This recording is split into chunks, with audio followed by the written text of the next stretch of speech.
Hello friends, my name is Disha and welcome to this channel Medipedia. आज हम discuss करने वाले हैं पोस्टीरियर पिट्यूटरी ग्लैंड या न्यूरो हाइपोफाइसिस। नर्व से कुछ लेना देना है, ये तो हमें यहीं पे पता चल गया है। जैसे ही हमने इसका नाम देखा तो हमें पता चल गया कि कुछ ना कुछ नर्व से लेना देना है। होती कहाँ है, कैसी होती है, वो हम इस डायग्राम से देखेंगे कि हाइपोथैलेमस के नीचे एक स्टाक से जुड़ी हुई है पोस्टीरियर ग्लैंड। इसके टू पार्ट्स थे, this is anterior pituitary and this is posterior pituitary. ठीक है, तो देखिए, हम देखते हैं कि मैंने इसके थ्री पार्ट्स में पोस्टीरियर पिट्यूटरी को डिवाइड किया। कौन कौन से थे? पास नर्वोसा, जिसे हम इनफंडिबुलर प्रोसेस कहेंगे, न्यूरल स्टॉक, जिसे हम इनफंडिबुलर स्टेम कहेंगे, एंड लास्ट पार्ट था मेडियन एमिनेंस। ठीक है, थ्री पार्ट्स इसके हैं। सॉरी, थ्री पार्ट्स के हैं एंड तीनों पार्ट्स ही बहुत इंपॉर्टेंट हैं, एमसीक्यू में पूछे जा सकते हैं। अब बात की जाए कि जो हाइपोफाइसियल स्टाक है, कौन सा है हाइपोफाइसियल स्टाक? ये वाला जो स्टाक है, देख सकते हैं आप इस इमेज में। देखिए, ये वाला जो स्टाक है, स्टाक को मैंने क्या कह दिया, एक हम कह सकते हैं दोनों को ज्वाइंट करने के लिए क्या है, एक बीच में एक स्टाक बना हुआ है। स्टाक ना कह के मैं क्या कहूंगी, एक पाइप बना हुआ है। ठीक है, क्या कह सकती हूँ मैं इसे? एक पाइप कह सकती हूँ। ये दो चीजें थी, इसे ये कैसे है, एक स्टाक की हेल्प से दोनों जुड़े हुए हैं। तो ये स्टाक कैसे फॉर्म होता है, ये क्वेश्चन भी एमसीक्यू में पूछा जा सकता है, इंपॉर्टेंट है। अब देखिए, ये जो स्टाक है ये किसने बनाया? पास ट्यूबरैलिस पार्ट, किसका? एंटीरियर पिट्यूटरी का पास ट्यूबरैलिस पार्ट। एंड न्यूरल स्टॉक कौन सा? सेकंड वाला, जो यहाँ में हमने सेकंड वाला पार्ट देखा था, किसका? पोस्टीरियर पिट्यूटरी का। दोनों फॉर्म करते हैं साथ में मिलके कौन? हाइपोफाइसियल स्टाक। तो ये एमसीक्यू में बहुत इंपॉर्टेंट है, क्वेश्चन पूछा जा सकता है। अब हम देखते हैं हिस्टोलॉजी। किसकी हिस्टोलॉजी? पोस्टीरियर पिट्यूटरी ग्लैंड की। कि पोस्टीरियर पिट्यूटरी ग्लैंड जो है अपनी, बनती कैसे है? ठीक है, किस किस से मिलके पोस्टीरियर पिट्यूटरी ग्लैंड बनी होती है? तो ये किससे बनी होती है? न्यूरल टाइप ऑफ सेल से। ये हमें कैसे पता चला था? ये हमें पता चल गया था इसके नाम से। लेकिन कौन कौन सी सेल्स होती है, ये बहुत ज्यादा इंपॉर्टेंट है। तो कितने टाइप की सेल्स होती है? टू टाइप की यहाँ पर सेल्स आपको देखने के लिए मिलेगी, pituicytes and unmyelinated nerve fibres. Two type की आपको यहाँ पर सेल्स देखने के लिए मिलेगी। पिट्यूसाइट्स जो सेल्स है वो कुछ नहीं है, जो नर्वस सिस्टम में कौन होती है, जो गिलियल सेल्स होती है, कहाँ पे? नर्वस सिस्टम में, वहीं से डिराइव्ड हो गया है यह पिट्यूसाइट्स। एंड ये कैसी होती है? फ्यूसिफॉर्म सेल्स है। These cells have several processes, मतलब डेंड्राइट्स, एक्सोन्स, प्रोसेसेस इसके पास में बहुत ज्यादा है। एंड कौन सा पिगमेंट फॉर्म करती है, ये थोड़ा सा इंपॉर्टेंट है कि ये ब्राउन पिगमेंट फॉर्म करती है। यह ब्राउन पिगमेंट ग्रेन्यूल्स ये यहाँ पे फॉर्म करेगी, बनाएगी। इसका काम क्या है? तो इसका काम कोई भी हॉर्मोन्स का सिक्रेशन नहीं है। हॉर्मोन्स के सिक्रेशन की बात की जाए तो नहीं है। इसका काम क्या होता है? इसका काम है जस्ट सपोर्ट करना। किसको सपोर्ट करना? पोस्टीरियर पिट्यूटरी ग्लैंड को सपोर्ट करना। ठीक है, अब नेक्स्ट हम देखें अनमाइलिनेटेड नर्व फाइबर्स। ये अनमाइलिनेटेड नर्व फाइबर्स क्या होते हैं? तो ये आते हैं कहाँ से? सुप्रा ऑप्टिक एंड पैरावेंट्रिकुलर न्यूक्लियाई से। ये क्या है? हाइपोथैलेमस, कुछ ना कुछ हाइपोथैलेमस का लेना देना है। एंड आएंगे कहाँ से?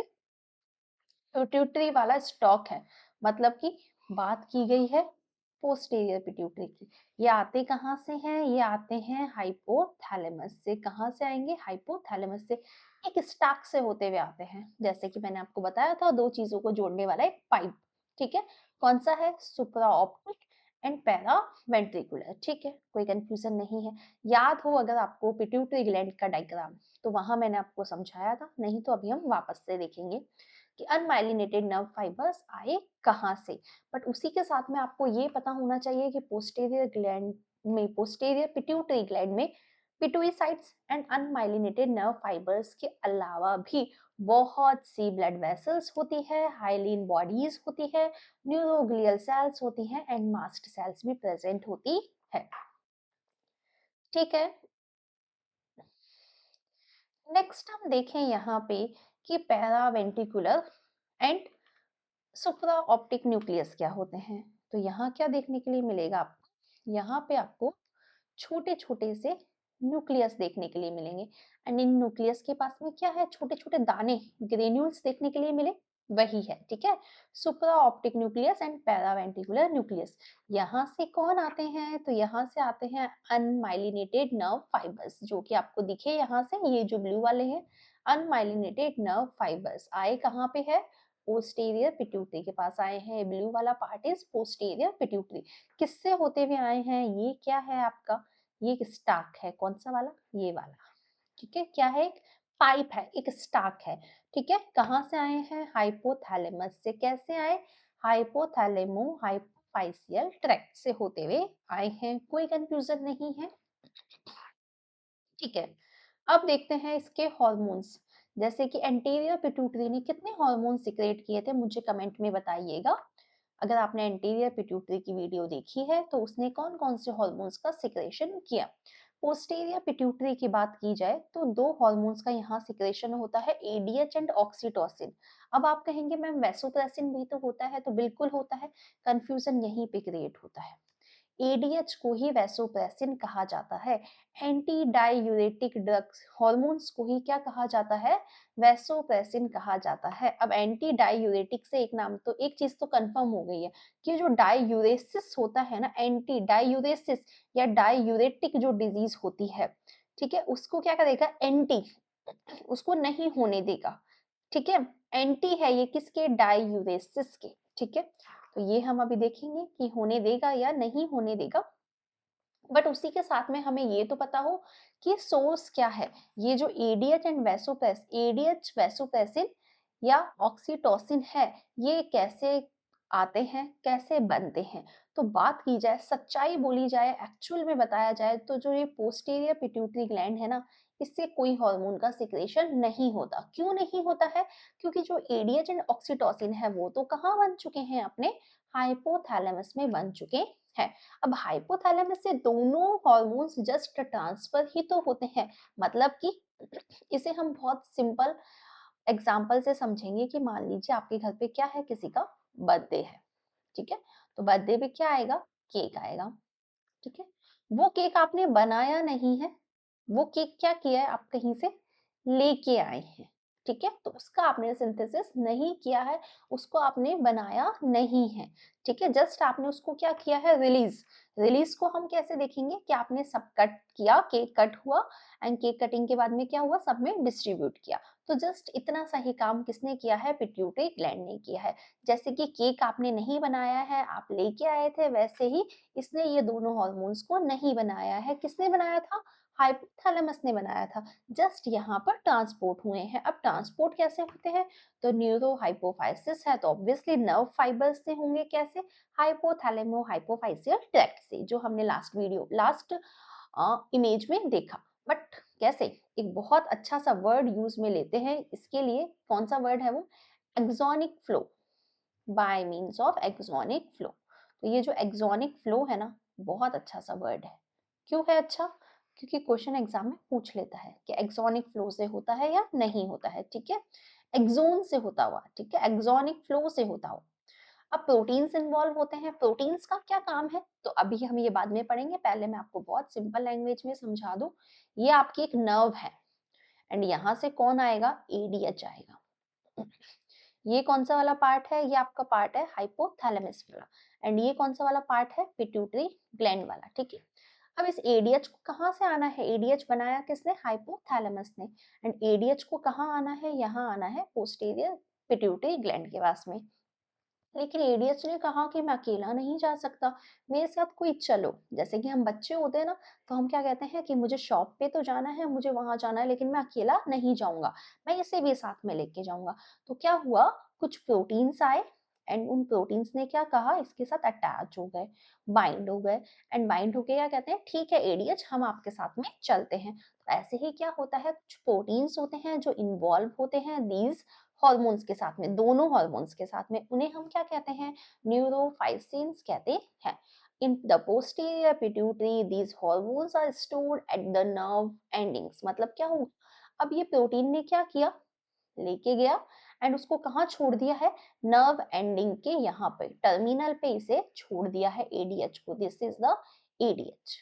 ठीक है, मतलब कि आपको आपका फ्रेंड उस लेके तो गया, आप अपने फ्रेंड को साथ में लेके गए एंड क्या कहा आपके फ्रेंड ने कि बस मैं गेट तक ही छोड़ूंगा, अंदर नहीं चलूंगा। ऐसे बहुत कॉमन सा एग्जांपल है कि नहीं मैं अंदर नहीं जाऊंगा, जस्ट बाहर तक छोड़ दूंगा।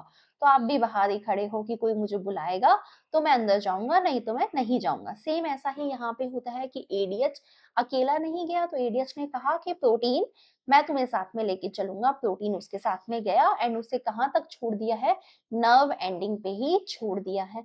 अब क्या होगा, जैसे ही क्या मिलेंगे इसे, इम्पल्सेस मिलेंगे, स्टिमुलस, जैसे इसे सिग्नल मिलेंगे तो क्या होंगे, impulses from the hypothalamus reach the posterior pituitary.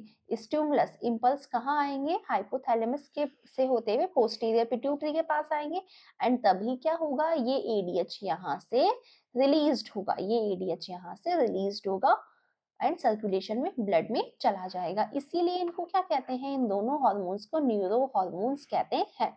So neurophycins are the binding proteins which transport ADH and oxytocin from hypothalamus to posterior pituitary via hypothalamo-hypophyseal tract and storage of these hormones in the posterior pituitary।